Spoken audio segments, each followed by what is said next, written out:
Hello, YouTube. I have decided to give my thoughts on the Marvel Cinematic Universe. I decided to watch all of it leading up to Infinity War, which as of this recording comes out in 3 days, and I decided to watch the whole MCU over again. One movie a day, starting with Iron Man. I didn't rewatch Agents of S.H.I.E.L.D. or the Netflix shows because I've already seen them, and that would take way too long for having begun this project in April. So I'm just remembering stuff in there, and I'll get to a little bit of that too. But I wanted to say a little something about each movie while it leads up to Infinity War, and like my reaction slash review. I'm sure it's nothing that hasn't been said 100 times before, but I just wanted to say it because, you know, I could be kind of conceited sometimes, and maybe some of you out there want to hear what I have to say. So, I have some notes below me right here, and you'll see me look down from time to time just to see all the thoughts that I wrote down and shorthanded to myself so I can articulate them in a concise fashion. So, starting with Iron Man, I like how, for lack of a better term, little of a movie it is. I know it was a big budget, action-y movie, but it wasn't really supposed to be the start of the Marvel Cinematic Universe. It was supposed to be testing the waters. They didn't start by trying to world build. All of the world building in the original Iron Man was just about Iron Man, with a couple of references way in the background. There was a Roxxon oil building, and that was about it. And so, doing that, because they didn't, when they mentioned Howard Stark at the beginning of the movie, or well, about a third of the way through the movie, he didn't mention that he made Captain America, or that he worked with S.H.I.E.L.D., or anything about Agent Carter, or anything like that. They said that he worked on the Manhattan Project, because there wasn't anything relevant to mention that to Tony at the time. He wasn't a superhero. He wasn't Iron Man. He was just tinkering around. So I like that they played that close to the vest. You know, post-credit scene aside, where they said, I'm here to talk to you about the Avengers initiative, because there was a whole lot of anticipation about, is this starting the Avengers? Are we going to get the whole cinematic universe? Is this going to lead up to 1 billion movies? And so it was a very mild first step, and they didn't overstep in that first movie like some comic properties where they just jump in and try to do in 4 movies what it took the MCU 6, 12, 18 movies to accomplish. You have to earn that. So the only thing that I didn't care for in Iron Man was the score. I'm not talking about the soundtrack. The use of Iron Man was great. The use of AC/DC at the beginning, that was great. You know, the music itself was fine. What I don't like was the score didn't elicit any feelings. A good score for a movie makes you think of that movie when you hear any part of that score. Star Wars, you hear that, you know exactly what movie it's from. For me, Wrath of Khan, the Star Trek theme, any Michael Giacchino score in the Star Trek reboot movies gives me goosebumps every time. Love them. Even the Avengers theme, that gets me riled up too. So it's not a shortcoming of Marvel. It was just something in those first couple of movies where it was not bad, just unremarkable. And so it's a very subtle start to the MCU and very humble beginnings from Tony Stark, the world's most arrogant man. So I like that, you know, back and forth there. The Incredible Hulk. I'm going to go through all 18 movies, just so you know, if you're watching this and you didn't know how long it is. I don't know why, because there's a thing at the bottom that tells you how long it is, but strap in for a minute. I think that I'm interesting when I talk about this stuff. So, Incredible Hulk. It's better than you remember. I rewatched it, and I liked it. The action was fun. There was enough There was enough Hulk in it. The Eric Bana Hulk back in the day, it was too much Banner, not enough Hulk. And Ang Lee aside, I'm sure he could make a good action movie if he set out to, but he wanted to be more avant-garde with it, and I think it's still on the fence whether or not that Hulk movie is Marvel canon, because they kind of referenced it in The Incredible Hulk, but not really. So it's one of those fluid things. Like, you can take it or leave it, depending on if you saw the movie or not. But it's Incredible Hulk is better than you remember. I liked Ed Norton. I like Mark Ruffalo better. But so I can see partially why they replaced him. The behind-the-scenes stuff aside, he was good, but not great. I think that he might not have blended well in the Avengers, Ed Norton. But I still liked him in this movie. I think he did a good job. And I think Ruffalo takes a bit of Norton's performance with him into Banner in the Avengers. I'll get to that in a few minutes. And the Abomination is still out there, as well as Leader. Mr. Blue got this stuff dripped into him, so he could be out there doing Leader stuff in the shadows, because it made him super smart, so he could be undermining everybody and no one knows it. And Abomination, there was a line in an episode of Agents of S.H.I.E.L.D. Where he threatens somebody with sending them to, I believe, Alaska or the North Pole or something to check on, or to monitor, damn it, I forgot his name.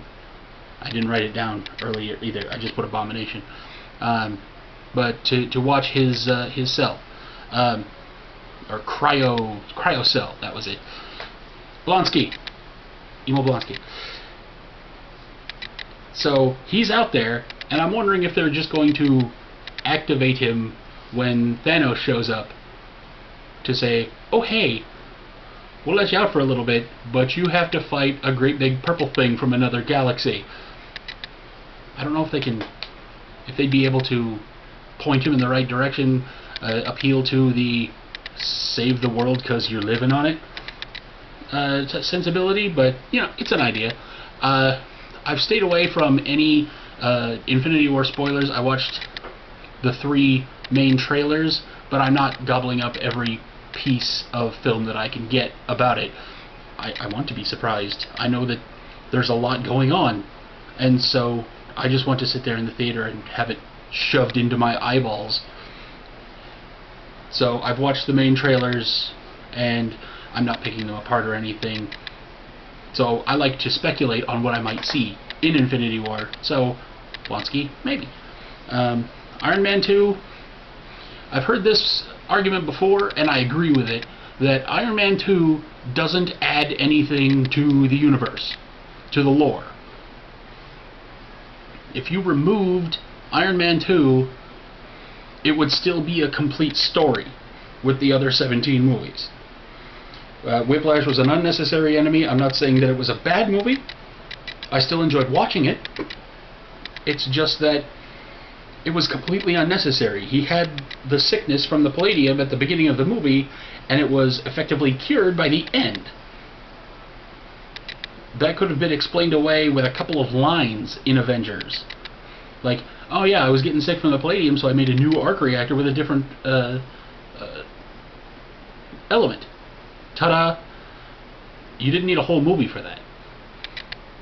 And, it had Coulson in it, and the background cap shield prototype thing, and so there was more of those tongue-in-cheek tiny references, which was still a brand standard for the MCU at the time.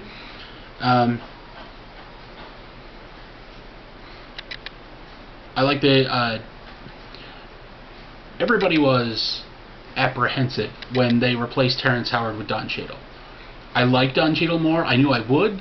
but it was a bit jarring to go back and watch the original Iron Man and see Terrence Howard in the Rhodey part and know that he's being replaced by Don Cheadle almost immediately afterward. Again, behind the scenes stuff aside, I like the line when he comes in at the beginning of Iron Man 2. He goes, "Hey, it's me, get over it," and move on.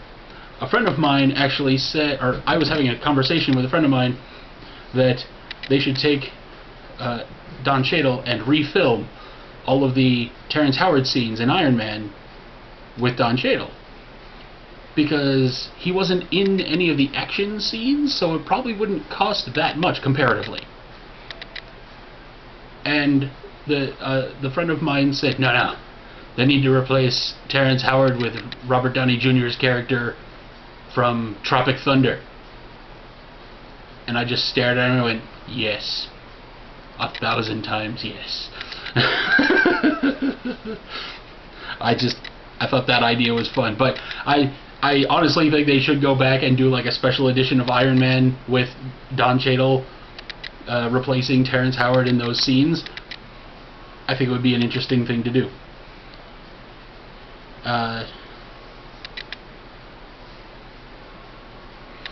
But again, with Iron Man 2 not being necessary, yes, they introduced Natasha Romanoff, but they could have done that in the Avengers. Like 5 minutes of backstory, boom, you're done.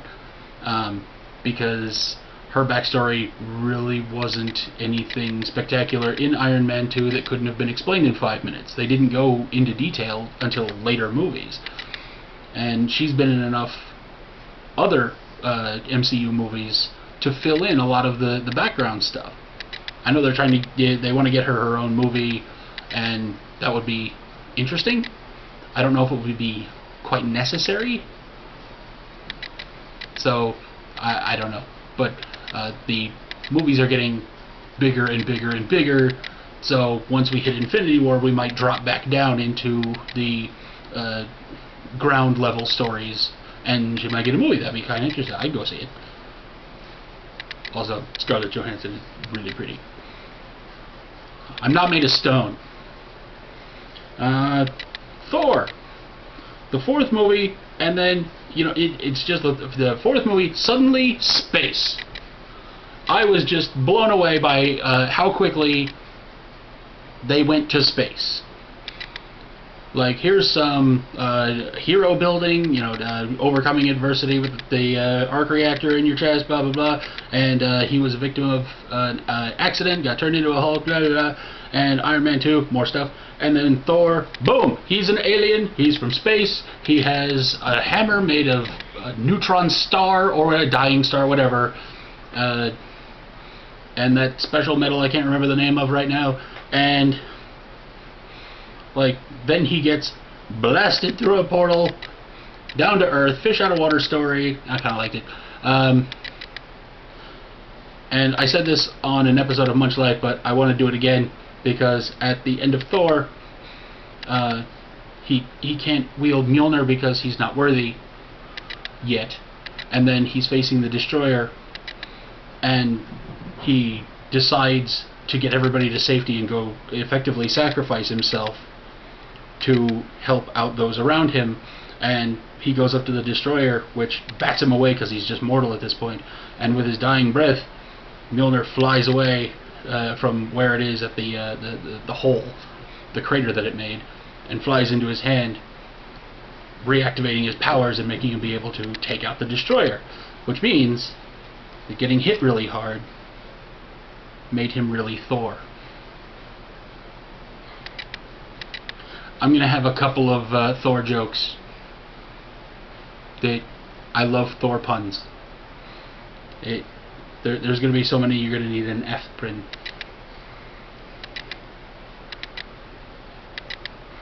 If you don't like jokes like that, you've never seen me before. If you've watched any of that Munch Life, you know that I make those jokes all the time. You're either going to love me or hate me. I hope the former. So, suddenly space, you jump from world building to universe building. We now have 2 distinct planets that we have to go to, that we have to keep track of now. And an allusion to 9 realms. So we know that the cinematic universe is way bigger than they're even giving us on these 2 distinct planets.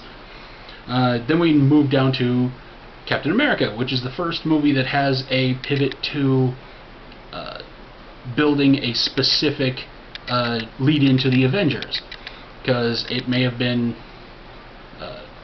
speculation to get to the Avengers up until a certain point. Then we knew they were coming. I think with Thor they knew that the Avengers was going to be a thing, like for sure, 100%. It was like 98% before that, but you know, when Avengers is 100%, now we have Captain America. That's why it's called the First Avenger, and it's a period piece, you know, set in World War II. Obviously, Howard Stark making Captain America, Bucky the Winter Spoiler, you know, all that good stuff. But it's a direct Avengers lead-in, because at the end he's punching on the punching bag. He wants to go find, and they introduce the Tesseract. Schmidt goes and finds it at the beginning, referencing Yggdrasil, and finding the Tesseract in that Norse church, and that was the first time we see an Infinity Stone in the MCU. That was the zygote of the next 13 movies worth of storyline. That was the first time we get that, and it was something that they could have issued later on if they weren't going to be that ambitious with it, but I'm glad they stuck with it, because you don't have to say Infinity Stone in the first time you see it, and so you have that out up until the moment you say Infinity Stone. And then, since it's the Space Stone, it's a doorway to the other side, to another side, and they say that in the next movie, Avengers, but they didn't say it directly in Captain America. And when Red Skull grabs it and dies, I think he was just transported away somewhere. So I think Red Skull is still out there. I like to think that he got to Sakaar somehow, and he's bopping around, but Thor didn't run into him. I'll get to that way later. Or he was on Sakaar and then he went somewhere else, and something like that. So I like the ideas of the one-off enemies in some of these movies still being out there somewhere and able to come back in another 10 years. So that was, you know, all the stuff in Captain America's world building in World War II, and then sleeping for 70 years, and all that good stuff, finding him in cryo sleep, and then waking him up and ready for the Avengers, which was the next year. And Avengers is, I wrote this, the culmination of an ambitious idea. It's a sequel to 5 movies. Most sequels are a sequel to 1 movie. Whether that be the 4th movie in a series, it's still a sequel to the first movie. It might have allusions to the events in the 2nd or 3rd movie, but it is a sequel to the first movie in that genre. This is specifically a sequel to 5 movies. Well, 4 if you don't count Iron Man 2. So, it was really ambitious, and I adored that movie so much. And Mark Ruffalo does kill it as Hulk in this one. A worthy replacement, and the game changer for the human race at that point, finding out that there are aliens, because you can't cover that up. You can cover up a landing, you can cover up, you know, this and that, Thor showing up in a small town being destroyed. You cannot cover up an H.R. Geiger nightmare army falling out of a sky anus on a New York City, and then a bunch of, or lack of a better word, superheroes, because that's what they are now, running around and protecting the Earth. And Frosted Loki Charms in charge of them all, trying to take over the Earth to rule them, and failing miserably, I might add. And so it just becomes a huge world changer. And then the post-credit scene where you see Thanos I guess that'd be a mid-credit scene. I was not an avid comic reader as a kid, and when I did, it was mostly DC. My dad was a big fan of like Batman, Superman, Green Lantern. So we talked about those a lot growing up, and the big superhero comic book movie when I was a kid was Superman. I was born in '78, and Superman came out in '78. So that was what comic book movies were when I was a kid. Marvel didn't really have a lot. The only Spider-Man movie at the time back then was terrible, and that Roger Corman Fantastic Four movie in the early '90s never came out. They made it so that they could retain the rights. I digress. But where was I? Yeah. So we were kind of a DC family at the time, so Marvel wasn't. I didn't read a lot of comics as a kid. So in the mid-credit scene when Thanos turns around, I'm like, yeah, I had no idea who he was. So the mid-credit scene in Avengers was a homework assignment for me. Luckily, we live in an age of Wikipedia, so I could go look him up. And once I found out who he was, then I was excited. Like a lot of people. So we're up to, in Avengers, we're up to 1 Infinity Stone, because they give the Tesseract back to Thor, and he zaps back to Asgard, and they go fix the Bifrost so they can have more Thor movies later on. And then directly after that we get Iron Man 3, which is the PTSD for Tony Stark of, holy shit, there's aliens. Because he met Thor and the Chitauri and Loki basically in the same couple of days. So during the crisis he had no chance to process it, that we are not alone. This was, you know, a question for him because he was just a human. He was a bright billionaire hero human, but still just a human. And so the sudden revelation that we are not alone is going to mess with anybody, and that's why he couldn't sleep, that he had the PTSD in the Iron Man 3. Also, better than you remember. I liked the Mandarin idea, the figurehead, the Ben Kingsley character, like, you know, the Chinese theater, and that the fortune cookies were invented by Americans. I love that. I thought that was great. And when he, you know, Killian was the shadow Mandarin at the end. That's how you villain. If you're going to be a villain, villain like that. Everybody was all up in arms because the Mandarin wasn't the Mandarin from the comics. You have to rewrite characters so that you can still surprise people cinematically. That's why the first Iron Man movie wasn't set in the 60s when the comic book first came out. So you have to rewrite some of the lore and translate it from comic book to screen. They do the same thing on The Walking Dead. There's a lot of changes between the comic and the show, and I like both. But they're different. So you gotta take the good with the bad. I'm petting Sam over here, if anybody knows my cats. I'm trying to keep him out of the frame here. He wants to lay down on my notes. He has successfully laid down on my notes. What do we got? And then they kind of backpedaled a little bit and said that Travis Slattery may be a little bit more than meets the eye as a Mandarin figurehead with the Hail to the King short. Go look that up if you haven't seen it. And then at the end of Iron Man 3, Tony gets the arc reactor out and people go, well, why didn't he do that before? And it was, I'm extrapolating, because it was two things, more than likely. One, the technology didn't exist to remove that when he first started, because remember, it was 5 years. A lot can happen in medical technology in 5 years, especially if he's trying to pioneer that to get it out of him at some point. And two, he didn't want to give up that power.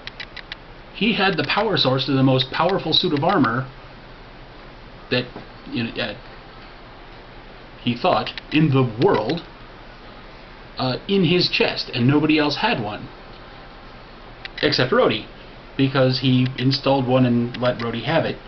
That was another thing from Iron Man 2. Is like, how did he steal the Iron Man suit, the Mark II, when he didn't have an arc reactor? He built it for Rhodey.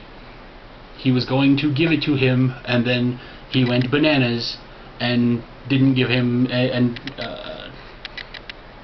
had an argument, and they had a little tiff.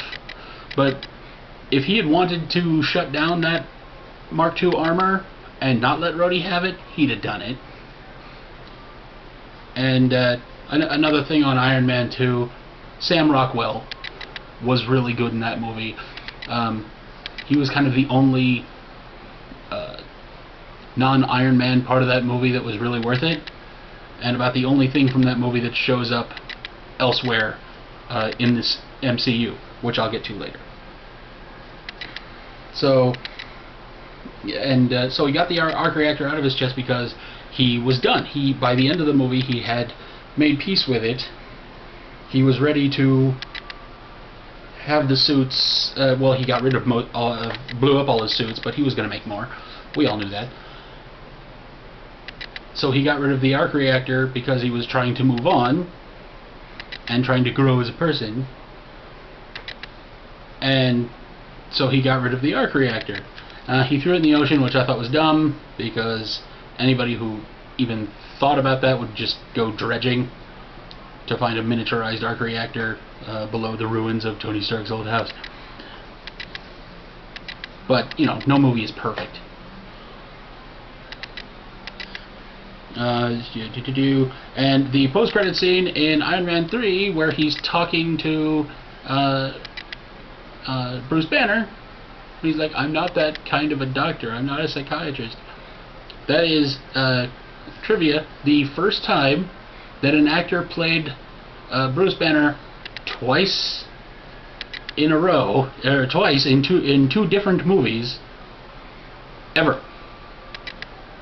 Because there was only one movie after the series, this series in the 70s. There was just one TV movie. So Bill Bixby was David Banner in that one, but it was just one. Series doesn't count as a movie. And then Eric Bana played him once, and then Ed Norton played him once, and then Ruffalo played him once in Avengers, and then he played him just at the end of Iron Man 3. So that technically counts as the first time anyone has played the Hulk twice in movies. I just like that factoid. And then Thor 2. Some people malign Thor 2. Thor: The Dark World. I liked it. It made poor use of Eric Selvig because he just became the crazy naked guy at Stonehenge. And the character and the actor deserve more than that. So that, I believe, was a misstep in that movie. The lore itself, the Dark Elves, the Ether, which was the second Infinity Stone, the Reality Stone. I like that.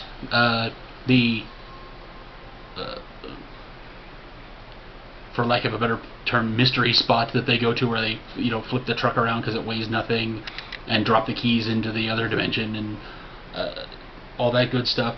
And when they take Jane to Asgard, and she's applying scientific terms to the things that they're using medically on her to try to figure out what the hell is in her, and try to remove the ether, is bridging the magic science gap, and I liked that too.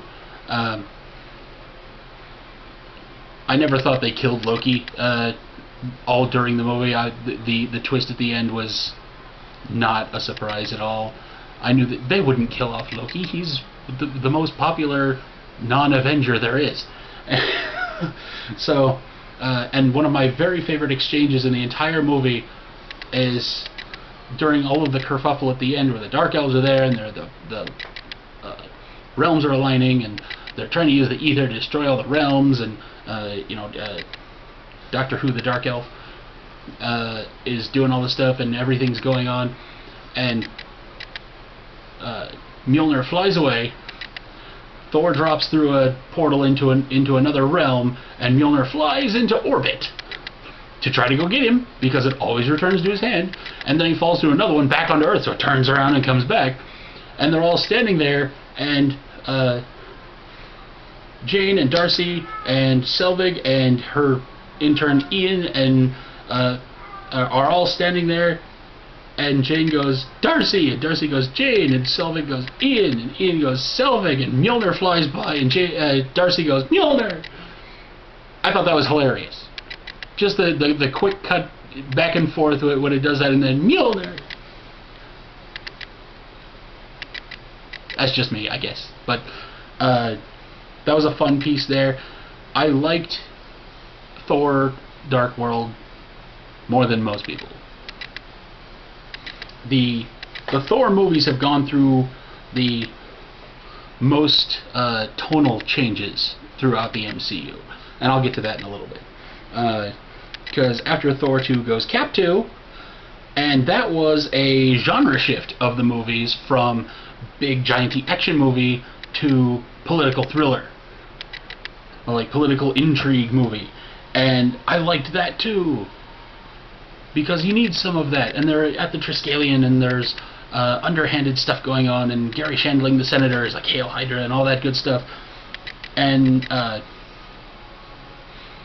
the misstep when they talk about or when the agent guy talks about people that the algorithm is tracking, and he throws off a bunch of names, and Stephen Strange is one of them. I can see it doing that, because the algorithm is predictive, and if somebody is an arrogant yet brilliant person, they'll probably be on the algorithm list, because that's what Tony Stark was. Brilliant and arrogant, and he built the fucking Iron Man suit. So they may have thought that Doctor Strange was going to invent some sort of surgical augmentation to enhance people, something like that, but I have no doubt that the algorithm would have flagged him. So I have no problem with that. The fact that he turned into Doctor Strange, which I'll get to in the Doctor Strange, it was probably outside the algorithm, but still became a thing. So I don't have any problem with that at all. There's probably thousands, maybe even tens of thousands of people in the algorithm.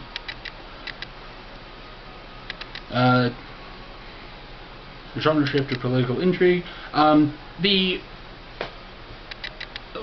thing that got me was one of the two things was going to be spoiled for you, because that was during the first season of Agents of S.H.I.E.L.D., which is a great show. I even like Season 3, and a lot of people like Season 3, but I watched it all at once. I kind of lost track of it.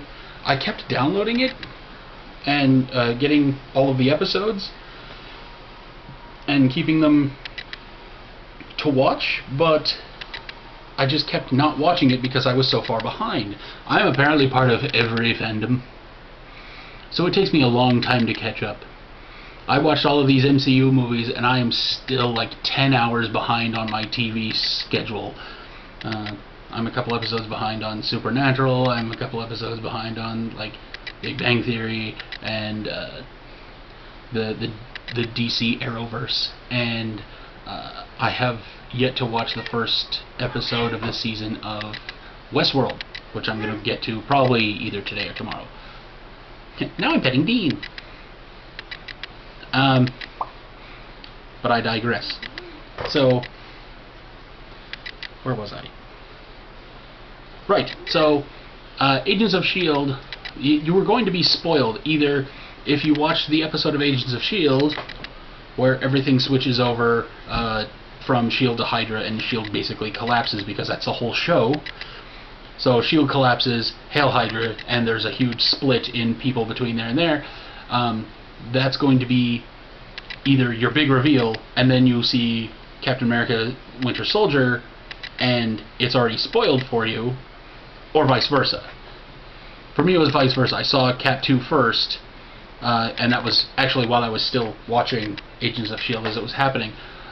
So when that came up, I wasn't surprised. You need to be able to handle that in a different way. I don't know how. I'm not a writer, but I think that something could have been done. But I think that, all things considered, you should have seen the movie first. Just my humble opinion. I think it was better to get that reveal in the movie rather than in the show, even though both were equally important to their respective stories. But there has to be something when you're running concurrent series with a movie universe, a series universe on one network, and a series universe on another network on Netflix. The Defenders series are also quite good. I like them a lot. They don't reference the wider universe very much, though, and I wish they would more. The occasional cameo, I'm not talking about like a whole storyline, but the occasional cameo from somebody, maybe a secondary character, maybe even Selvig or Happy Hogan or anybody, because they have had Asgardians on Agents of S.H.I.E.L.D., so if an Asgardian were to show up and be just as powerful as Jessica Jones, or even more, I don't know the limits of her strength per se, but to find somebody like that and ask if she's was part of an experiment, go, no, I am from Asgard, or whatever. I'd like to see some crossovers like that. I don't know if it's possible, I don't know what the rights things are, this and that. I'm just saying, as a fan, things that I would like to see. Because the only thing you really see in the Netflix series verse is that in Luke Cage, the tech that they get to fight Luke Cage near the end of the first season is Hammer Tech. It says Hammer Tech on the box. And that's what I was talking about, the only reason that Iron Man 2 is relevant. Shush, you. I got off on a tangent there. Cap 2, spoilers, Agents of S.H.I.E.L.D. Then we get into Guardians of the Galaxy. This is amazing to me because, one, we see our third Infinity Stone, the Power Stone, and two, this is when DC was still having the problem of, we're going to have a Batman vs. Superman movie, and that's ambitious, and it's crazy, and people go, well, they did Avengers, that had like 5, 6, 7, 9,000 heroes in it, and they're like, yeah, but it's ambitious. Like, well, what about Wonder Woman? Give her a movie. And they were apprehensive to give a woman a leading role in a superhero movie, so Marvel just went, in our next movie, Bradley Cooper is a talking raccoon and Vin Diesel is a tree. And I love that. And because also, you know, the Gamora's a badass, and Nebula is awesome, and the music is great. They did a really, really awesome job with Guardians of the Galaxy with a really obscure property and not even using the original Guardians of the Galaxy in the first movie. That's super crazy. That they would just that was the point at which everybody realized, yeah, they can do anything. Kevin Feige is amazing. Marvel is doing a great job, and this is just a machine for printing money now. And I would go see anything in the Marvel Cinematic Universe. That's just me personally. It's huge universe expansion because now there's many more planets to go to, and people go, well, why did they all show up on that planet to get the Power Stone at the same time? And the lore says that that planet is underwater. Well, that part of that planet is underwater for like 300 years at a time, and it only recedes for a few weeks. So that's why they all showed up at basically the same time. And let's see, we see the Collector at the end of Thor getting the ether, and so that was our first taste there of that Guardians universe where they go to nowhere and they go to see Tanavir Tavan, who apparently has Howard the Duck in a glass cage. And so with the obscurity of that property, I'm saying that was more of a gamble than Avengers. Just my humble opinion. All of this is my humble opinion. Take it with a grain of salt. And that leads right into Avengers Age of Ultron, which people say is a misstep for Avengers, but I don't think it is. One, I could listen to James Spader read the phone book. He could do no wrong in my eyes. Go watch The Blacklist, kids. It's amazing. And so him as Ultron was great. The idea that Ultron has, save humanity from itself by destroying it, that's kind of an old AI trope, and I get that too, but it's supposed to show familiarity between the Avengers. Like, they're all used to each other, they do missions together. I don't want to say often, but you know, this isn't like their second outing together in Age of Ultron. It's like they've done this a few times before. Like, there's a story that we don't know about in between Avengers and Age of Ultron that wasn't any of the standalone movies. And I like that idea too. In the original Avengers, when Tony is hooking up or unhooking Stark Tower from the power grid to power by the arc reactor, he's wearing the Mark IV suit, I believe, or 4 or 5. That'd be 5. Yeah, because he had 3 in the first movie, and he had the Mark IV in the second movie with the triangle, and then this would be the Mark V that we don't see much of in the movie, and it has like scratch and dings and dents on it because he uses it all the time for things that we don't get to see. And I think that's awesome. Oh no, I guess I don't know if the suitcase counts as a Mark. This is all happening in my head. This is basically stream of consciousness with notes. So I guess the suitcase suit would be the Mark IV then? Because that was at the beginning, so the Mark V would be the triangle one. And then we see the 6. Yeah, because he talks about the Mark VII isn't ready yet, and he says, forget the spinning rims, just deploy. And that's the one we get for the rest of that movie. But there's dings and scratches on it, so it's talking about adventures that we didn't get to see. And I like that it happened back there. We might like get a flashback to it later on, or allude to it, like, hey, remember that time? And then, so it's supposed to show familiarity, that they've been working together for a while. They know, they joke around with each other. Cap says language, and they don't let him live that down. Everybody at the party is trying to lift Mjolnir. And I like that Steve moves it, and Thor's like, go watch that scene. Just a look on Hemsworth's face. That's good acting right there. As far as the Maximovs, they couldn't use mutants because of the 20th Century Fox thing, so they had to reimagine a couple of the characters. And they're good characters. So I didn't have a problem with that. You have to reimagine characters. Like I was saying earlier, to translate from comic to movie, sometimes you have to reimagine a character, rewrite some of the background of a character, whatever. It's not going to be a straight translation from one to another. And that's necessary. That's just fine for me.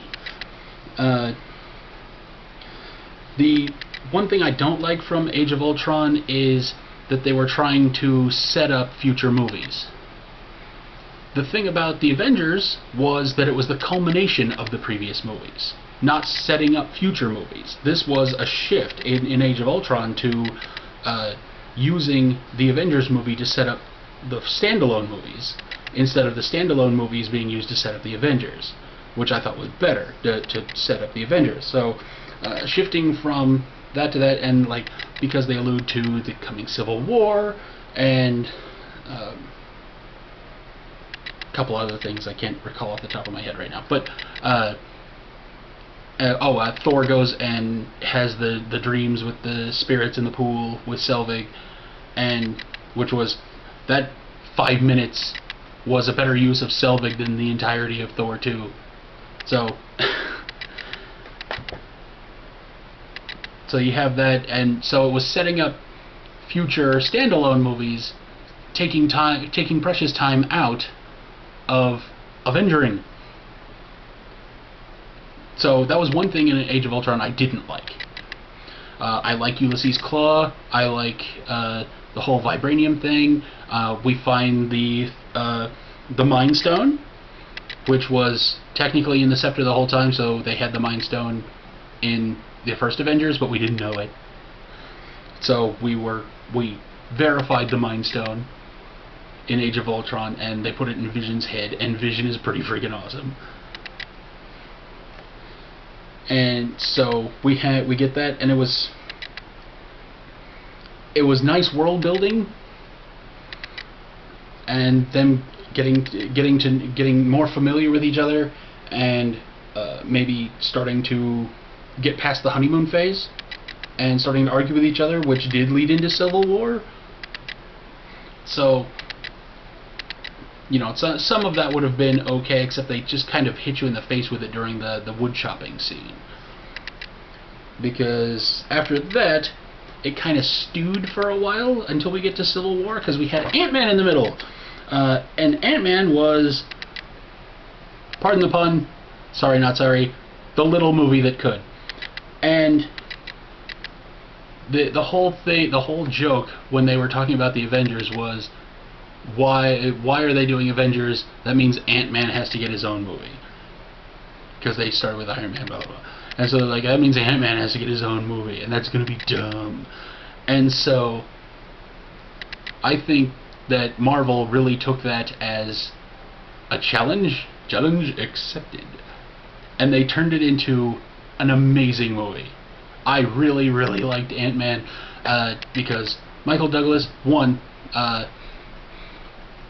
the de-aging in the first scene in Ant-Man was great. We are getting way past the uncanny valley, and I'll talk about that more in a minute. You really couldn't tell that it wasn't Wall Street Michael Douglas. It was really good. I liked it a lot. And Paul Rudd just kills it. He's from Kansas City, by the way. So, yay, Paul Rudd. And he's very charismatic. He makes it all worth it. As Scott Lang, you really couldn't do better than that.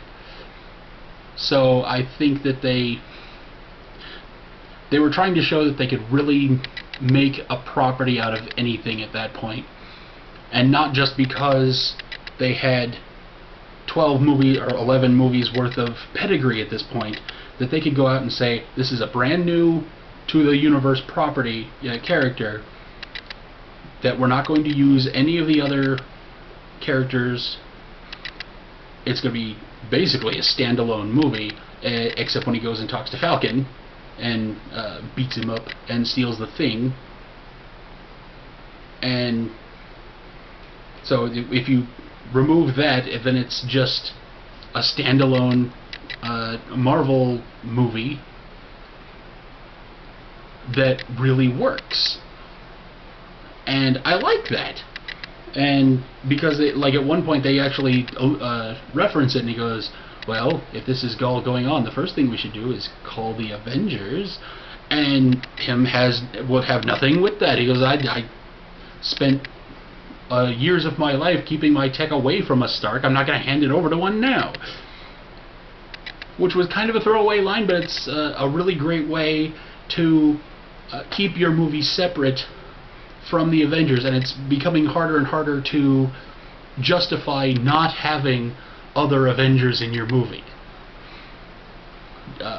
Again, with the Netflix shows, I don't know why when they have difficulties after the Defenders has happened to not call some of the other Defenders, because they were getting along by the end of the Defenders, which was too short of a series, by the way. 8 episodes is not enough. I wanted more Defendering. Iron Fist felt more like homework. I'll get to that too. But it's also back to a ground level story. We've gone to space, we've had alien armies attack New York, they call it the Incident, and we've gone to deep space with the Guardians of the Galaxy, even though none of that happened with any of the other characters. No other Avengers were in Guardians. Guardians 1, and that was ambitious too. Another part of the ambition of that movie. Like, oh yeah, we have all these characters that we've been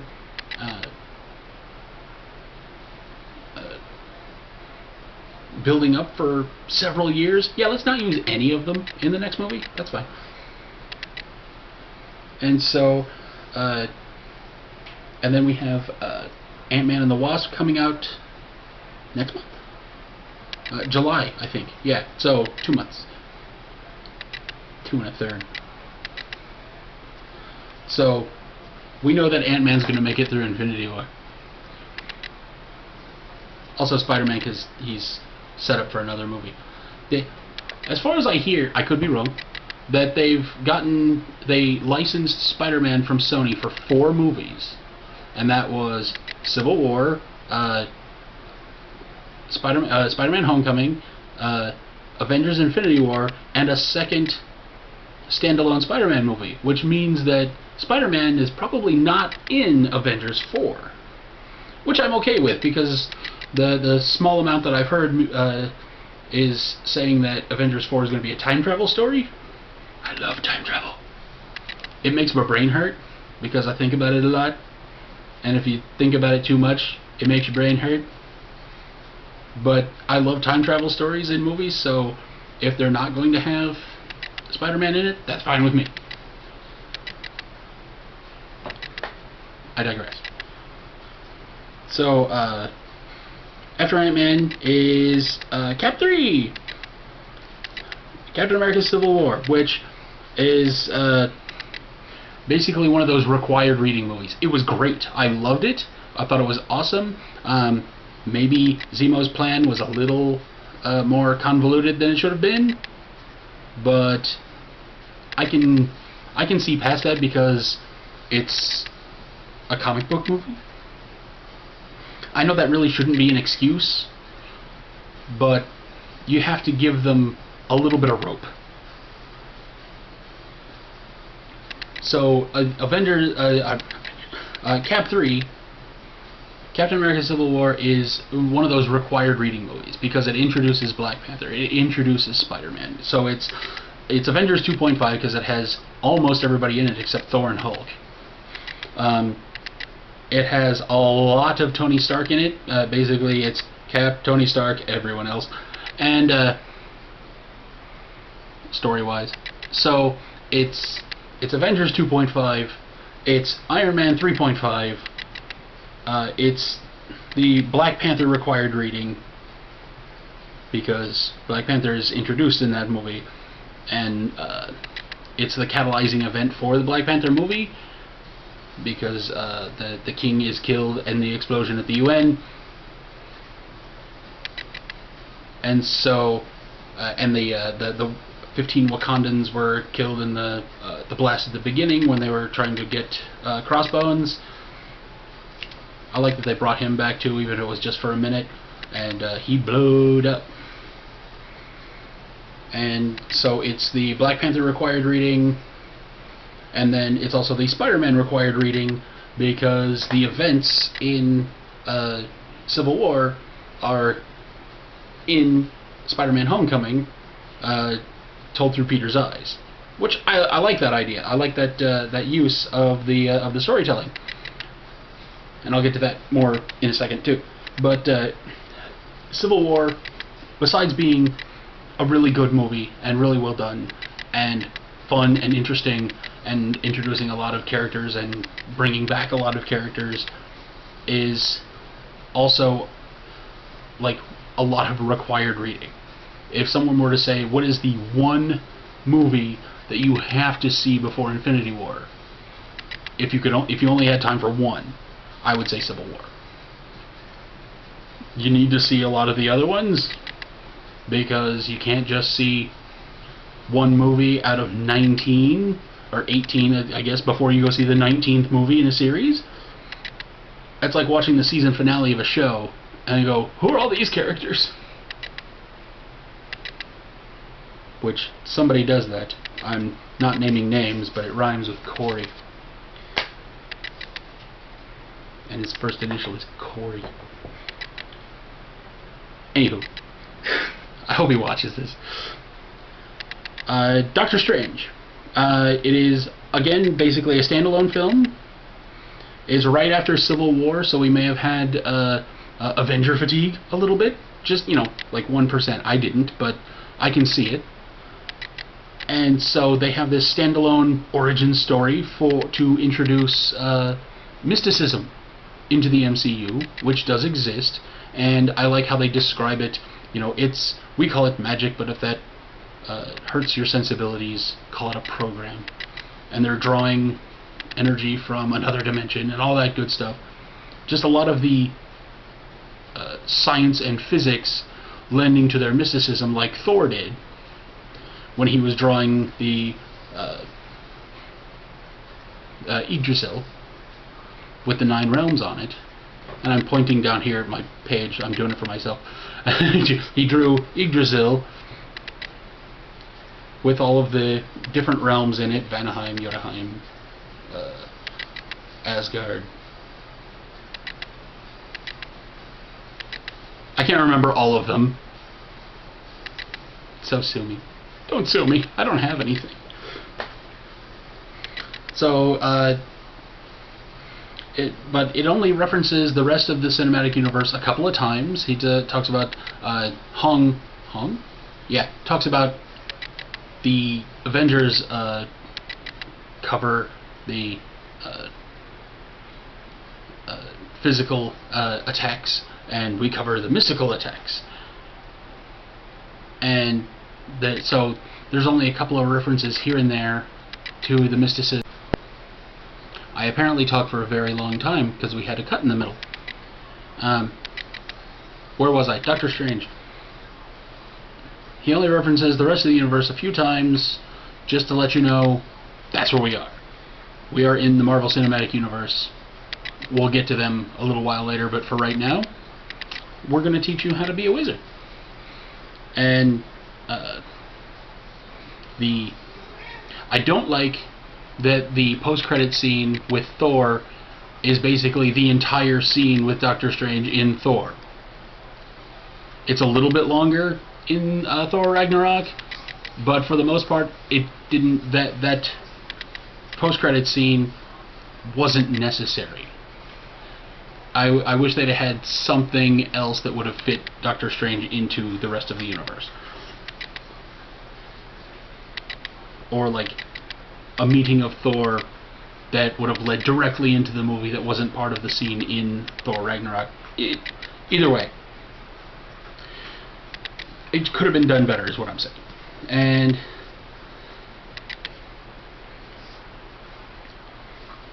the way that Doctor Strange was done, it didn't give me origin story fatigue, because we've done a bunch of them in in this universe. We've done a lot of origin stories. We have the Iron Man origin story, we have the Thor origin story, we have the Hulk origin story, Captain America, Guardians of the Galaxy, Ant-Man, all the way up to Doctor Strange. And so, realistically, we should have origin story fatigue by now, but we don't, because they're doing it in such a different and interesting way every time. And so I like that. I like Benedict Cumberbatch. I think that his American accent is very good. I also liked him in Star Trek Into Darkness, where he also had an American accent, and he was Khan. You can't take that away from me. That was I liked Star Trek Into Darkness. I know it gets a lot of flack for being derivative because Khan, but I don't care. For lack of a better term, I maintained it from day one that he was Khan. They denied it, they lied about it, they covered it up, they said he was John Harrison, and I said, nope, he's Khan. I am sticking with that. I won $1 on that bet. And I said, he is Khan, and then they revealed it, and I was like, ah, yeah. So, I was completely vindicated, and I liked Into Darkness. I thought it was great. Anywho, I'm not talking about Star Trek today, I'm talking about the MCU. And, at one point, in Doctor Strange, he puts on a tuxedo, and I just turned to Tank, which, if you watch That Much Life, you know who Tank is, and he always groans at my puns. I turned to Tank and I went, if he dropped a pickle into his tuxedo, would it be a Cumberbatch cucumber cummerbund? And he couldn't find anything large enough to throw at me.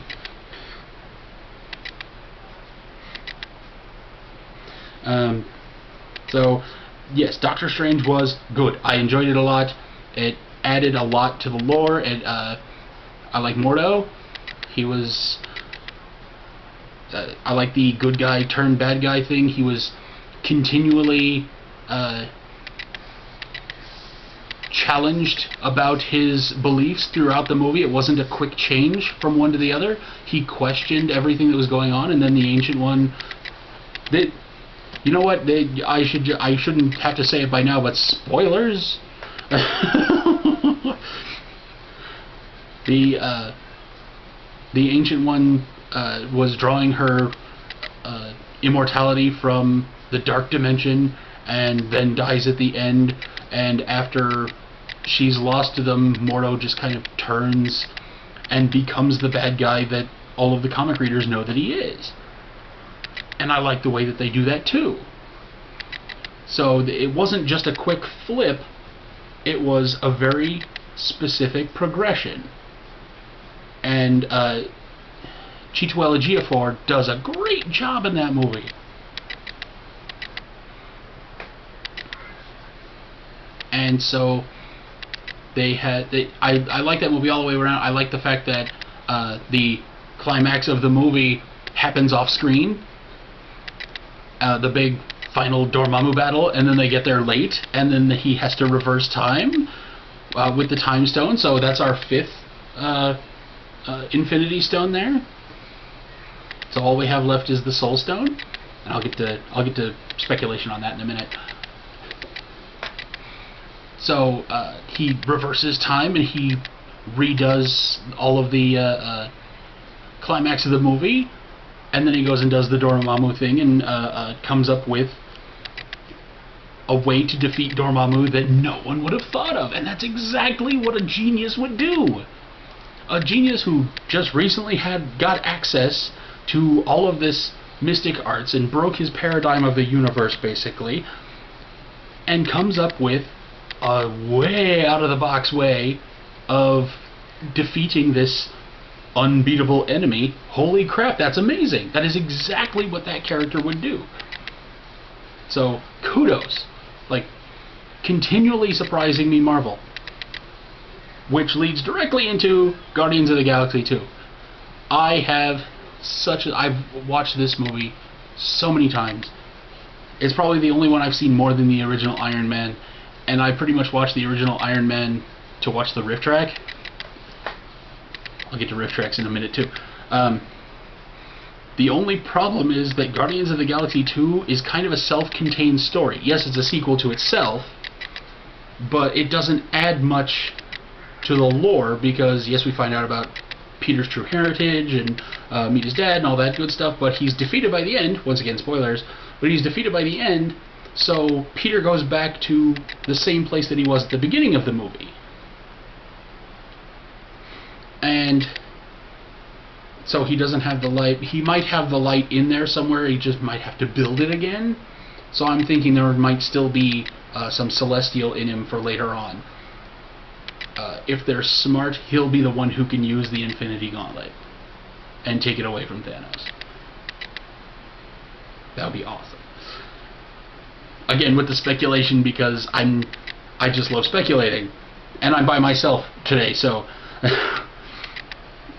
so it doesn't add a lot to the lore, to the universe as a whole, but it's still a fantastic movie, and it solidifies them as a team, a lot like what did I say? Age of Ultron does with the Avengers. It gives them a familiarity with each other. Drax goes through, you know, kind of a personality change. I mean, he's still that big badass, but he's lost a lot of his edge, and he has more heart. He talks about his daughter, and he laughs, and he jokes, and he tries to give advice to Peter, and Dave Bautista just nails it. Go him. I heard that the minute he got cast as Drax, he felt that he didn't want to be the person that ruined a Marvel property, and so he immediately took acting lessons and went through a couple of classes, and I thought that was amazing. So hooray for Dave Bautista. And so he grew as a character, as they all did.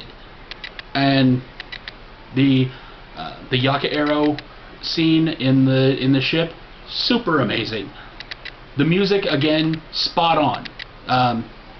I hear that James Gunn has a list of potential Guardian songs, Peter Quill songs, or Mom Quill songs, and he tries to find a reason for each of them to be there. And that's awesome. And so he has choices for whichever scenes that he wants to put them in, so that they're not hammered into having to get that song for each one. Edgar Wright. It was good, but you really shoehorned them into exactly the songs. Baby Driver, also good, but he really pigeonholed the songs that needed to be licensed for that movie. So James Gunn would have a list of them, and Fleetwood Mac's The Chain is one of my favorite songs in the world. I mean, I'm a metalhead, but I have a soft spot for a few of those classic rock, because I grew up with my dad, who is a huge classic rock fan, which was just rock back then, but a big music guy back in the day. And so we listened to a lot of music, and you know, Fleetwood Mac was one of his favorites. So I have a soft spot for Fleetwood Mac in my heart, and The Chain is one of the great songs that they have. And the Guardians of the Galaxy 2 had five post-credit scenes. 5. Most people say 4, but I include the Kraglin and the Yaka Arrow at the end, when he's practicing and he shoots Drax in the shoulder, because that was after the credit of the Guardians of the Galaxy Will Return. So, and we get the Adam Warlock, and we get the Stan Lee, and we get, you know, all the good stuff, which confirms that Stan Lee is working with the Watchers, which is amazing, and that gives me glee. And there's a credit cameo with the Grandmaster, Jeff Goldblum, just Goldbluming it up, like dancing Grandmaster in there. That was pretty great. You had to watch for that one.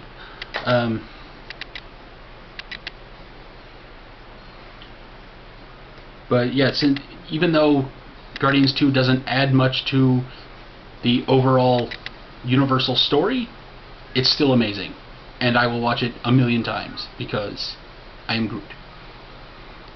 I can do the Baby Groot voice. I am Groot. I am Groot. I am Groot. No! That's the same thing you just said. How is that even possible? Anywho, Spider-Man Homecoming. More ground level storytelling. This is still on the ground. They didn't overuse Tony Stark in this movie, which I was afraid of when I was seeing the previews, that it would just be another 0.5 Iron Man movie. But it wasn't. It was really a Peter Parker movie that had Tony Stark in it a few times. And they used him exactly the right amount, in my humble opinion. So, and since we'd all seen Spider-Man's origin story 2 times in the last 15 years, they eschewed it. They're like, nope, Uncle Ben's already gone, Spider's already bit him, he's already been Spider-Man for a while, we're not going to do the origin story. Because they could have done that. They could have done origin story, events of Civil War, more story after that. But they didn't, and I applaud them for that, because anybody who's going to go see a Spider-Man movie knows who Spider-Man is and what his origin story is. So, again, kudos on that. They're killing it with the storytelling time and time and time and time again. Tony Stark was not overused. Michael Keaton nails it. Just nails it. I have a fix. People go, yeah, because at the beginning of the movie, he's talking about the cleanup of the Battle of New York, which was in 2012, according to basically everything in the other movies. And then it goes 8 years later, which means that Spider-Man Homecoming is supposed to take place in 2020. So there's a slight math error. Just go with that, because it says 8 years later. So just say that it said 5 or possibly 6. Just imagine it in your head. This is called revisionist history. Just when it says 8 years later, just picture 5 or 6. I'm going to go with 6. I don't think there's a problem there. And everything is fine. It fixes the entire MCU timeline at that point. Yay. There, I just fixed it for you. You're welcome.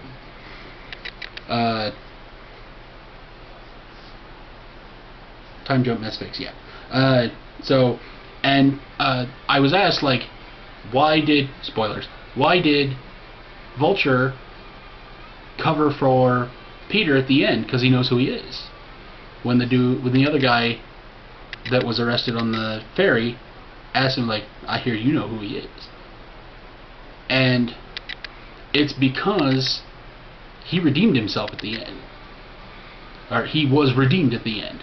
Because Peter was like, I'm trying to save you, as Vulture was trying to get away with the big crate of arc reactors, I think is what it was. And then his wingsuit explodes, and Peter could have just left him there, but he didn't want Liz to lose his dad, because Peter lost his parents, and that I'm thinking that flashed through his head. Like, you know, losing parents is hard. I don't want that to happen to Liz. So he went over and he grabbed him, and firemen carried him out of that flaming plane wreckage. And so earlier in the movie, when he says, you saved my daughter's life, so I'm going to give you a chance to walk away. I just saved your life. What do you say? Thank you. Right. So that was a character trait that he already had in the movie. Like, if you save my life, or my daughter's life in that case, that's a debt. I need to repay that debt. So later on in the movie, when Peter saves his life, even though it sent him to jail, he covered for Peter, because if I knew who he was, he'd already be dead. He just covered for Peter because he owed him that debt because he saved his life. So, again, I just fixed that post-credit sequence for you. See? Did you? This is my brain. You wouldn't last 5 minutes up here. Okay, now we're getting to Thor Ragnarok. Holy shit! This movie is amazing. The complete radical tone shift from origin story, redemption story, fish out of water story, and then dark, brooding Thor 2, everything is serious except for Selvig running around naked in Stonehenge, which was like the one comedic moment, and then Darcy, Jane, Ian, Selvig, Mjolnir. that was all the jokes in that movie. And then Thor 3 comes along, Taika Waititi, oh my god, playing Korg. I cannot say enough good things about this movie. It was fantastic. Goldblum as the Grandmaster, being the Goldbloomiest Goldblum to ever Goldblum. When he's going through to meet the Grandmaster and they play the Willy Wonka song, "Come with me and you'll be..." I can't license that song, so that's all you get is 3 seconds.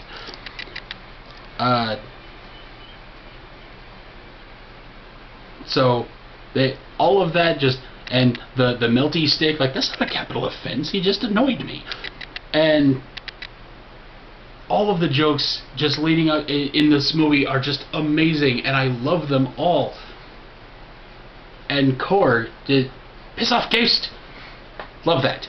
And "I'm Korg, made of rock. Well, shouldn't alarm you unless you're made of scissors." A little rock, paper, scissors joke, which there is a higher level of rock, paper, scissors joke there. This had to be spelled out for me. I'm not taking credit for discovering this. I saw it on a different YouTube video, and I don't remember which one it was. It was either Screen Rant or Looper or Watch Mojo, one of those.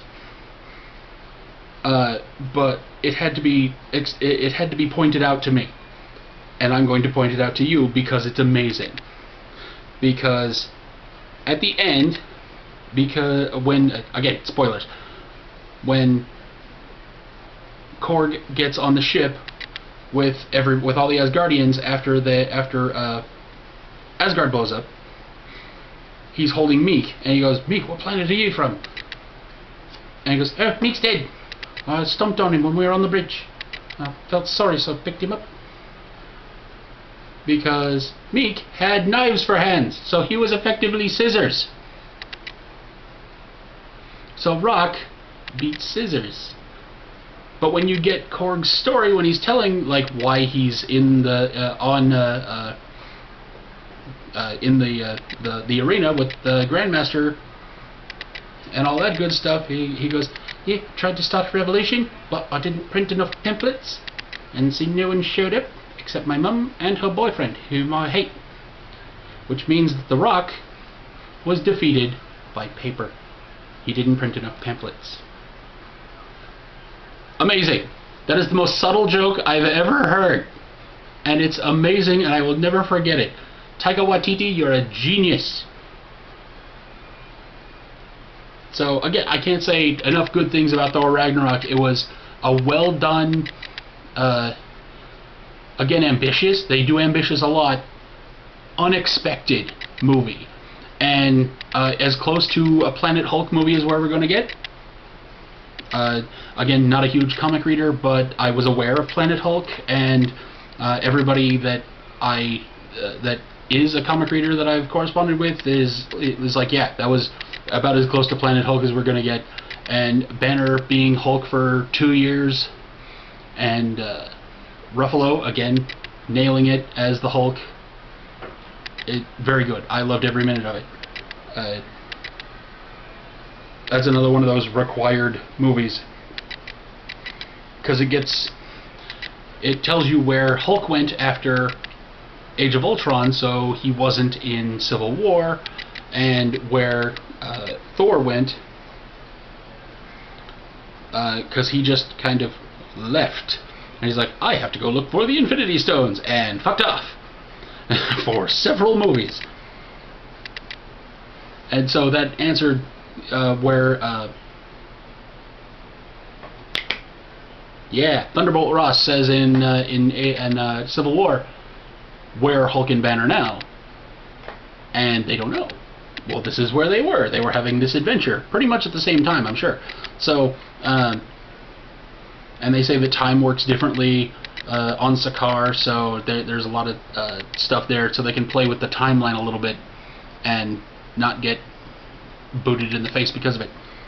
And that brings us to Black Panther, which I literally just watched a couple hours ago, and it is excellent storytelling. I do like that the blackest movie out there has the main actors' names are Chad and Michael and Forrest. I just thought that was funny.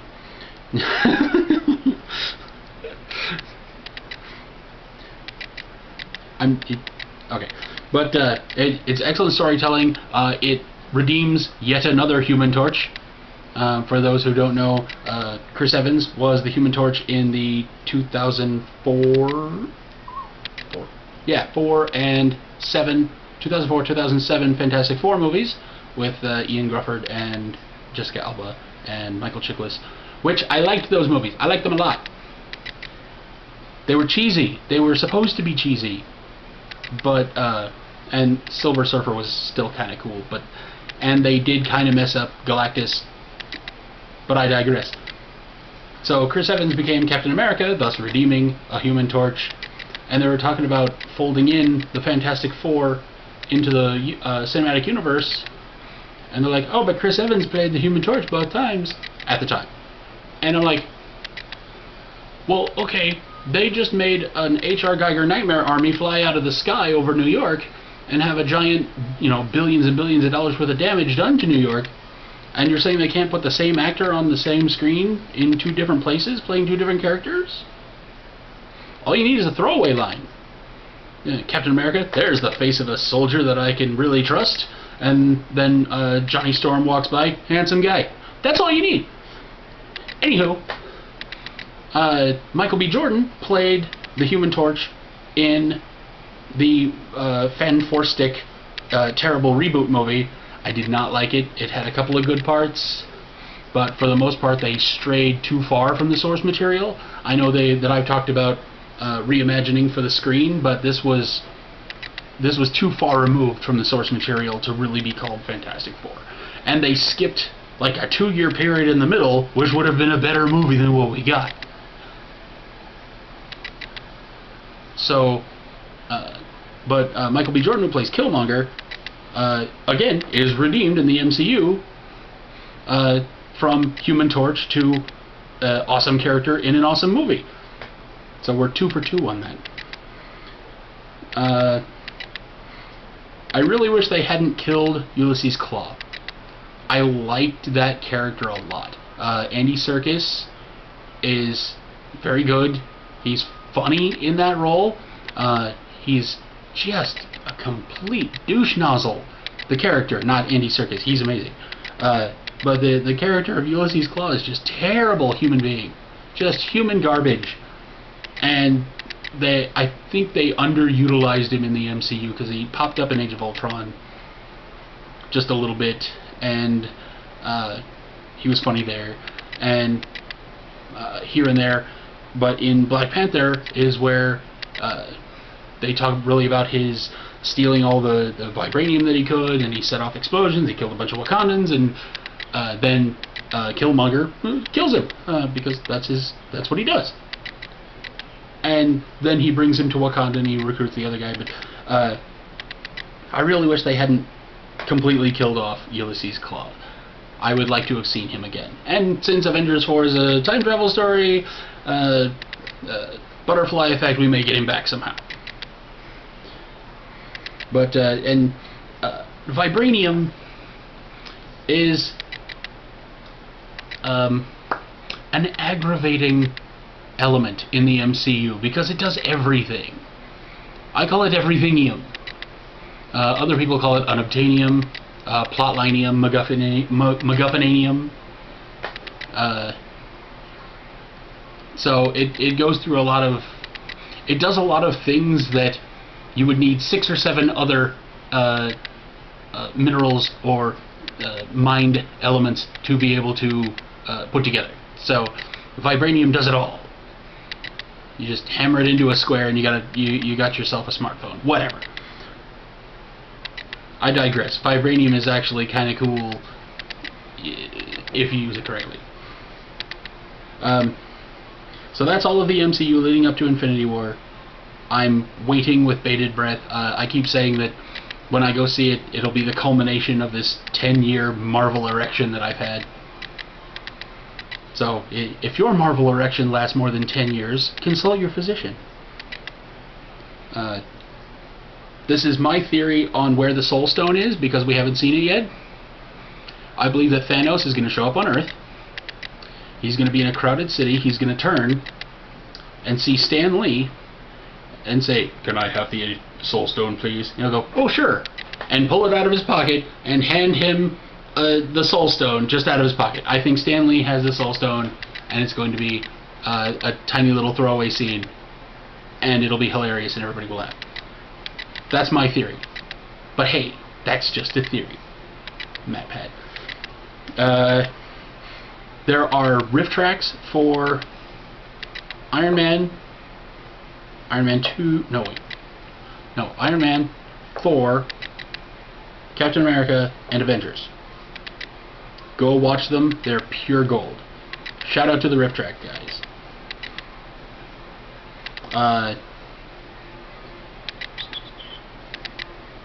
I went through the S.H.I.E.L.D. spoilers with concurrent series, and the Netflix references with the Hammer Tech, stuff like that. They didn't reference a lot in the Netflix series. I think there's some sort of rights difficulty between the TV properties and the movie properties, but I hope they clear that up and we can get a little bit more crossover. I'd like to see that. But those are all of my thoughts leading up to Infinity War. I love the MCU so much, and I'm so excited to go see Infinity War. Tell me in the comments what you think of it, what you think of what I think of all of this. If you watch the whole thing, good for you! I think I'm interesting. But just the entire MCU altogether is catching lightning in a bottle 19 times. And it's amazing to me that I've been able to see all of this happen as it does, and I don't feel gypped for having seen any of them. I think all of them are at least good. Most of them are great. Some of them are amazing, and Infinity War is going to be up here. I cannot wait. I've been waiting for the whole Thanos thing since I found out. Apparently I'm very long-winded because it turned off twice on me. So, again, if you made it to the end of this video, kudos on you. You are a true fan. So, talk to me in the comments. See what I want to see what you think of my theories. Does Stan Lee have the Soul Stone? Do you like my interpretations of some of the idiosyncrasies that have gone on? Do you think I'm wrong? Tell me, what are your theories? But for now, I'm going to wait with bated breath for Infinity War on Thursday. And if you want, if I get a few views on this, I might do a reaction video on Infinity War. So let me know on that too. So have a good day. Be sure to like, share, favorite, subscribe, pay it forward, send us money, be excellent to each other, and we'll see you next time.